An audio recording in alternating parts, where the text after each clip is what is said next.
Shalom.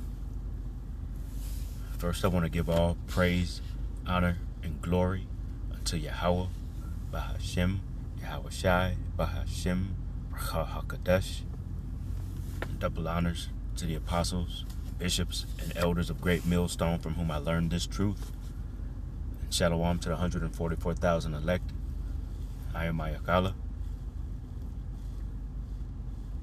And I think I'm going to call this one military conscription in Europe. And the reason I wanted to mention that is because I kind of heard a headline a couple days ago about Europe instituting a draft in preparation for the impending war that they believe is going to happen with Russia. So they're going to be teaming up with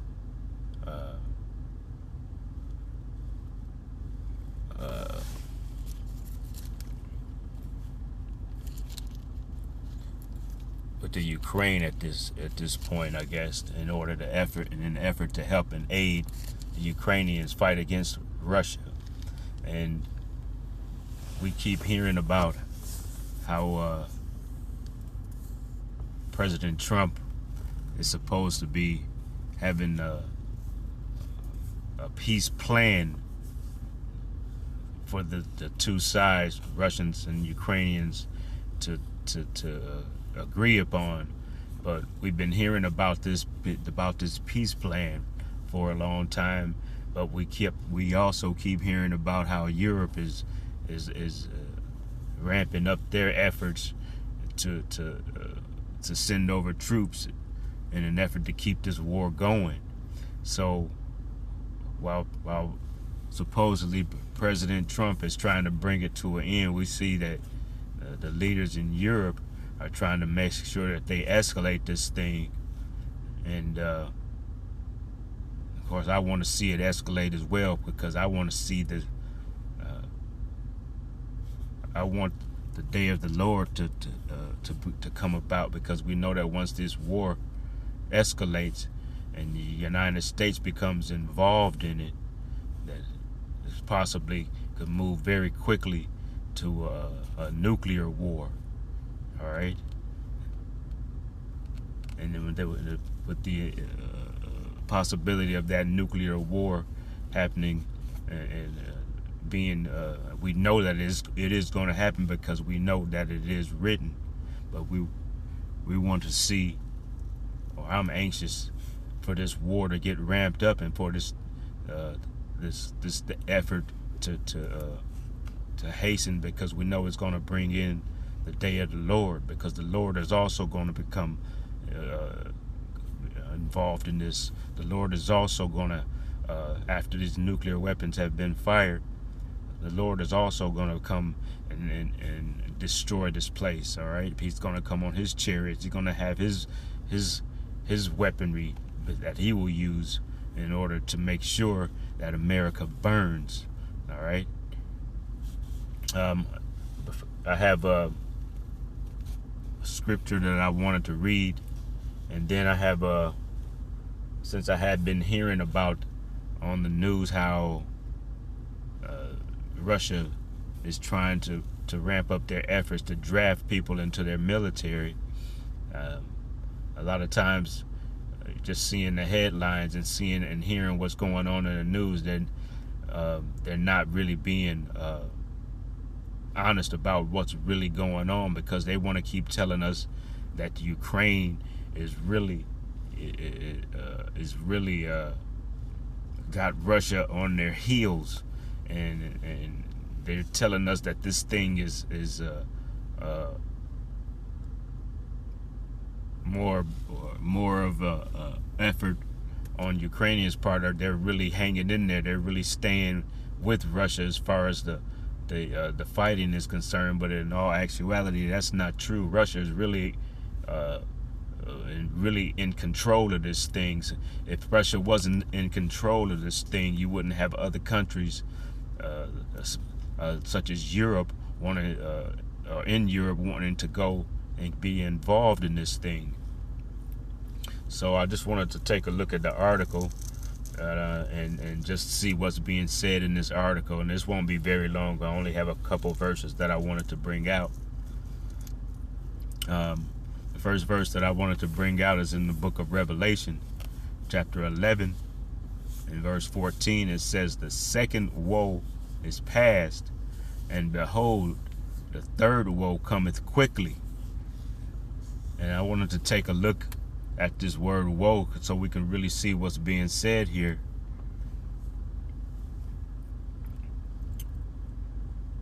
And I'll give you a pronunciation of this word. It is G3759.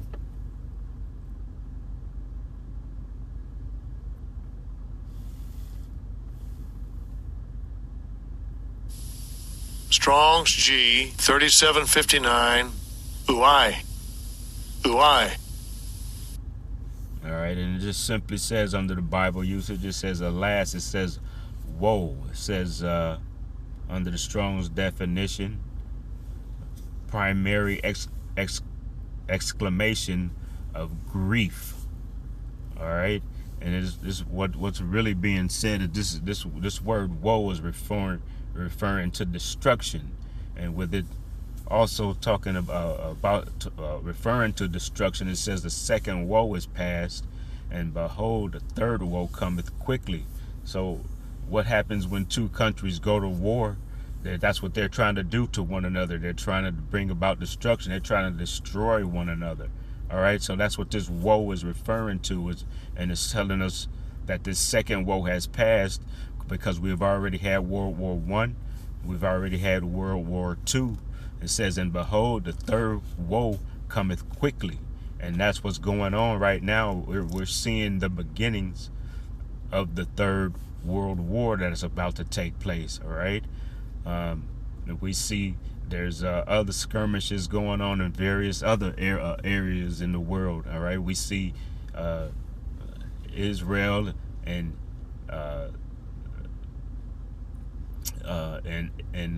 with the Palestinians. They've been bombing different places where the Hamas are supposedly in control.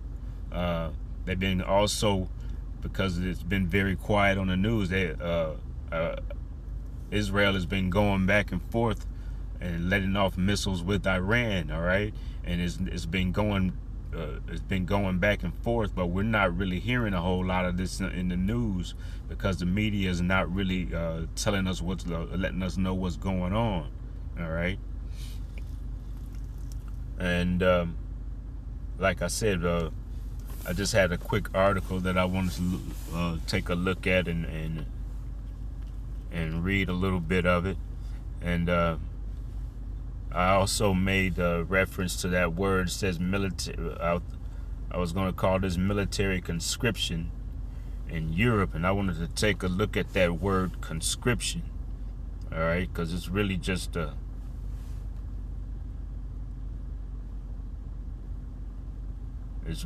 fancy way of saying a draft is taking place, or Europe is thinking about a draft. This is Google's definition of conscription. It says compulsory enlistment for state service, typically into the armed forces. It says a simple definition of conscription. A conscription is the mandatory enrollment of individuals into a country's military service, also known as the draft. See, so that's really just what it is, just a fancy way of saying a draft. We've had a draft in this country, but the last time I believe we had a draft was in when the United States was in the skirmish with Vietnam. It says it is a law that requires people to join the armed forces, typically young men, though it can sometimes include women or a broader age range, especially during wartime. So this is exactly what Europe is talking about. Look, Europe is talking about instituting a draft, all right? And I wanted to see if I could just find an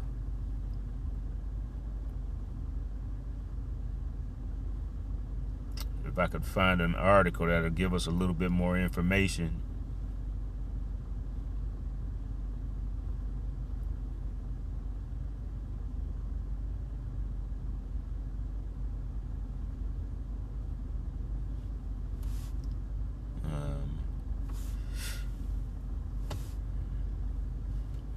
bear with me a moment here as I find an article.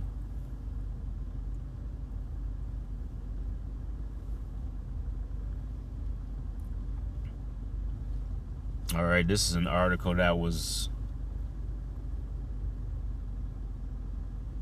from the RFI, and I'm not really sure what the RFI is, but I'll see if I can take a look and find out what that is.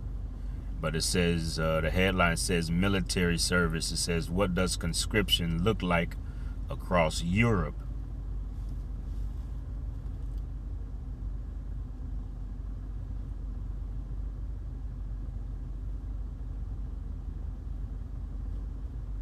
And it says, the headline says,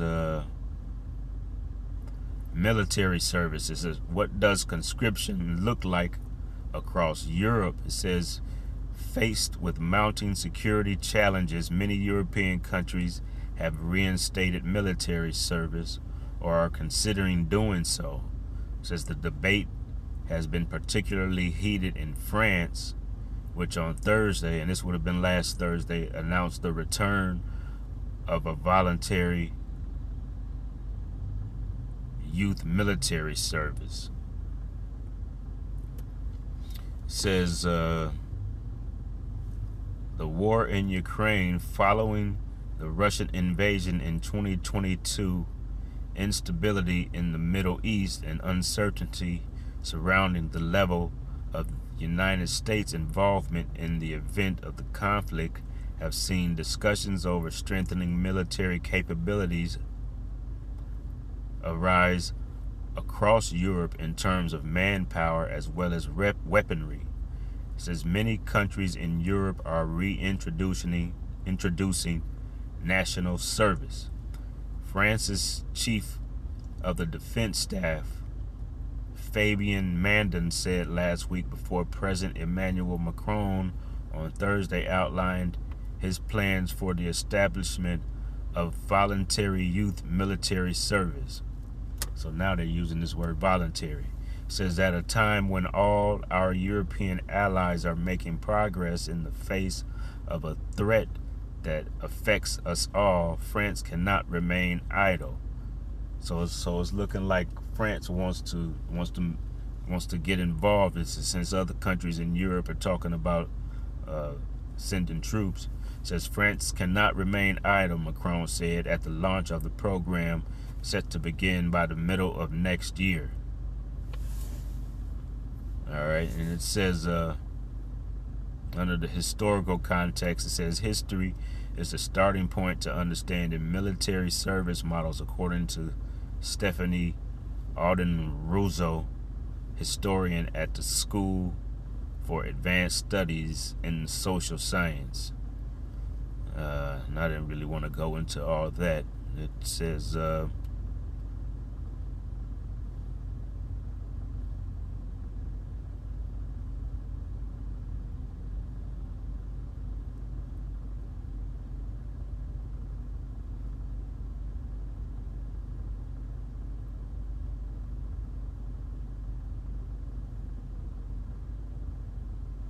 I'm going to drop down a little bit in this article, and the headline here says East-West divide.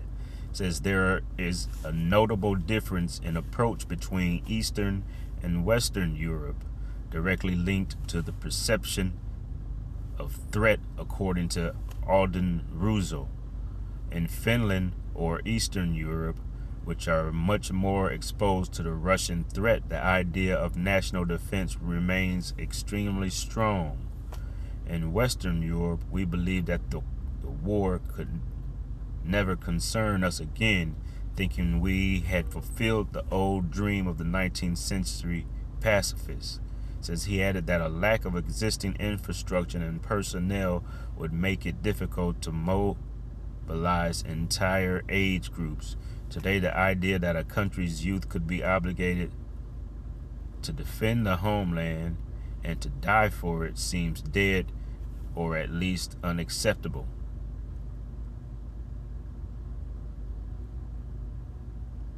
Alright, so you can see that this article is being very vague too. So I'm going to drop a little bit further down. It says military service in the EU. Australia, Austria says mandatory 6-month military service for men, while women can enlist voluntarily. So it looks like in Austria, men have a mandatory 6-month military service obligation. It says in Finland, military service is compulsory for men, and it lasts from 6 to 12 months, depending on the specialty or rank. It remains voluntary for women. So in Finland, men have to serve too, 6 to 12 months. It says the country, which has Europe's longest border with Russia and abandoned its non-alignment policy to join NATO in 2023, is considering raising the reserve age, those who have completed their service, to 65. In Estonia, it says military service lasts from 8 to 11 months for men and is voluntary for women. So you can see in these various countries in Europe that a lot of men are obligated to serve a certain amount of months. I'm looking at Denmark right here, and it says Denmark decided to gradually extend the conscription period from 4 to 11 months. And they did that in 2024.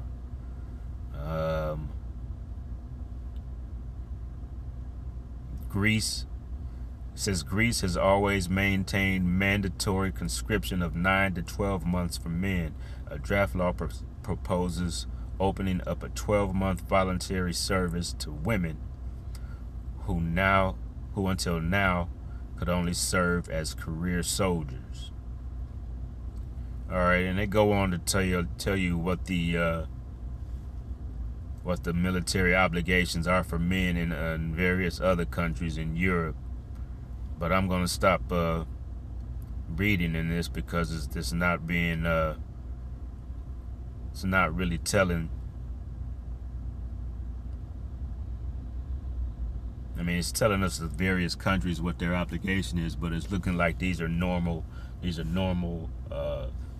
stints that the men have to do in the military. It's not like they're having a draft and requiring a certain age group to come in right away.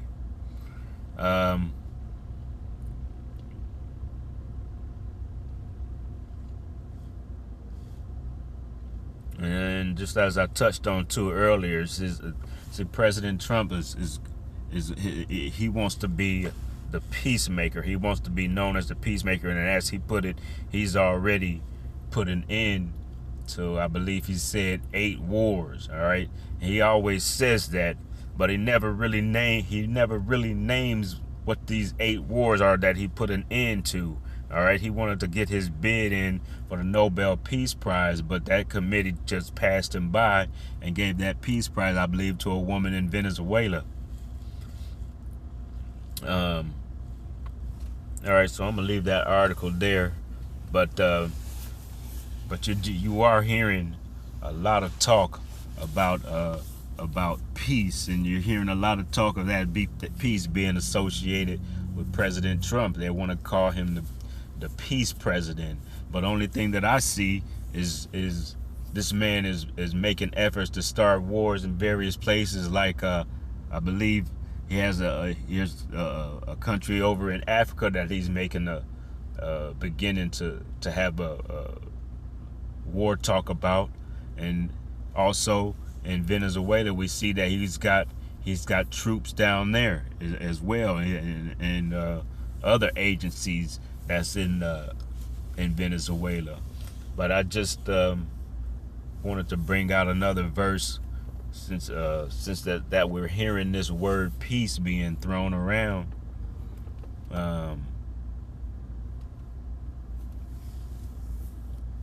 Going to 1 Thessalonians chapter 5.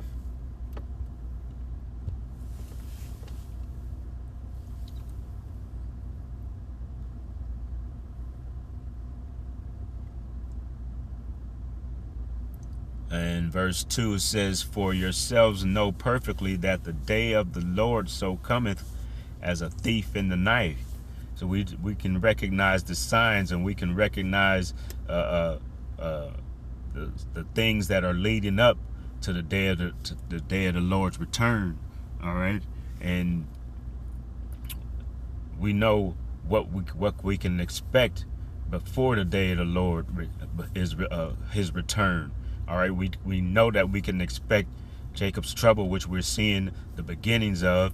We know that the MOTB is going to also come into play at some time, and we see the beginnings of it. It's gradually making its way. All right. Verse 3 says, "For when they shall say peace and safety, then sudden destruction cometh upon them, as travail upon a woman with child, and they shall not escape." In the NLT it says, "When the people are saying everything is peaceful and secure, then disaster will fall on them as suddenly as a pregnant woman's labor pains begin, and there will be no escape." All right, so this is one of the signs of knowing that this war, this third world war that's spoken of in the scripture, is very close at hand. All right, but because we're starting to see that word peace being thrown around, and we're starting to see President Trump trying to associate himself with that word peace, and he wants to make a lot of people are actually feeling secure, feeling that he is this peacemaker. He is able to bring about this peace. All right, but we know that once we keep hearing that word peace and safety, that it's going to lead to that third world war, which we know, and we can see that it is just right around the corner, and we're seeing the beginnings of it. And that's what we should be doing. We should be looking at these signs and keeping watch as the men of the Lord. All right, so that the day of the Lord won't return and won't be it won't sneak upon us. All right, because we're watching the signs. All right. Ecclesiastes.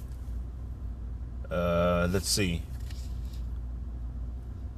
I think I want to go to Ecclesiastes.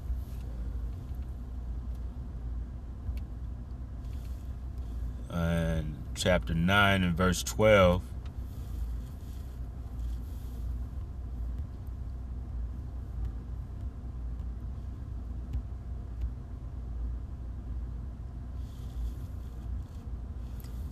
Ecclesiastes chapter 9 verse 12 says, "For man also knoweth not his time," meaning we don't know the time, the exact time that the day of the Lord, that the Lord is going to return to visit this place, but we do know that we are seeing the signs, and we do know that it's close at hand, and we're being watchful for that day. It says, "As the fishes that are taken in an evil net, and as the birds that are caught in the snare, so are the sons of men snared in an evil time." All right, and we're seeing we're being involved in this evil time. I mean, it's going to be some Israelite men, if a draft does occur, are going to be and the draft more than likely will occur when this third world war really gets underway. All right, you're going to see Israelite men at a certain age group are going to be called and be forced to serve into their militaries. All right. It says, "So are the sons of men snared in the evil time, when it falleth suddenly upon them." And that's what's going to happen. Those that are not keeping watch. All right. Those who are unaware of the time and are only listening to the talk of this president being the president of peace. All right, they're thinking that everything is going to be all right, and because it hasn't happened yet, all right, they think they really got hope in this man, President Trump, that he is going to be the one to bring about peace. All right, and he's going to keep them out of a war. They're not realizing that it's inevitable, because it is written that third woe is upon us. All right, and that draft is going to take place. All right. And I want to read it in the NLT. Ecclesiastes chapter 9 verse 12 says, "People can never predict when the hard time might come. Like fish in a net, or birds in a trap, people are caught by sudden tragedy. All right. And that's what just like I said, those who are not being watchful and don't understand the signs that are being shown are going to be caught off guard. All right. Like I said, the men of the Lord are being watchful, and we're watching this thing play out, and we're praying that the day of the Lord hastens, all right, because we're tired of being in this place. We hate this place, all right. We're ready for that new kingdom to come about, all right. But we know that third world war is going to be kicked off, and it has to take place in order for the day of the Lord to come in, all right. And I just have one other verse that I wanted to bring out, and then that'll be the end of this lesson. And I'm going to go over to 2 Peter chapter 3 and verse 10. And you can see the headline. The heading says a new heaven and earth. All right. So this is 2 Peter chapter 3 verse 10. It says, but the day of the Lord will come as a thief in the night, in the which the heavens shall pass away with a great noise, and the elements shall melt with fervent heat, and the earth also and the works that are therein shall be burned up. And just like I said, when that third world war kicks off, yeah, there's going to be fighting that's going to take place, and that nuclear weapons are going to be aimed right at America. But even though those weapons are going to be aimed at America, the day is going to usher in the day of the Lord, and the Lord is going to come with his chariots, and he has weapons that he's going to use that's also going to join right in and further the destroying of America and other countries that are going to be destroyed. But America is going to be destroyed and is never going to be inhabited again. All right, I want to read it in the NLT. 2 Peter chapter 3 verse 10. It says, but the day of the Lord will come as unexpectedly as a thief. Then the heavens will pass away with terrible noise, and the very elements themselves will disappear in fire. All right, and those elements are going to disappear with fire. The lakes, the rivers, and in America are going to be dried up, and you're going to see all the elements, everything is going to be burned. There's nothing going to be remaining here. All right, and it's going to burn until it burns itself out. All right, it says, and the very elements themselves will disappear in fire, and the earth and everything on it will be found to deserve judgment. All right, and that's the judgment that's going to come upon this place. All right, for the wickedness that that America has done, not only here right in America, but it's done done in the world. All right, it's going to be burned. It's going to be destroyed with that fervent heat. And that's the judgment that is coming to America. All right, but I'm going to leave it there. And Salakia for going so long on this, but I just wanted to bring out those verses. All right, and I pray that it's been edifying to the listener. And I want to give all praise, honor, and glory unto Yahweh, Bahashem, Yahweh Shai, Bahashem, Rakha HaKadosh. Shalom.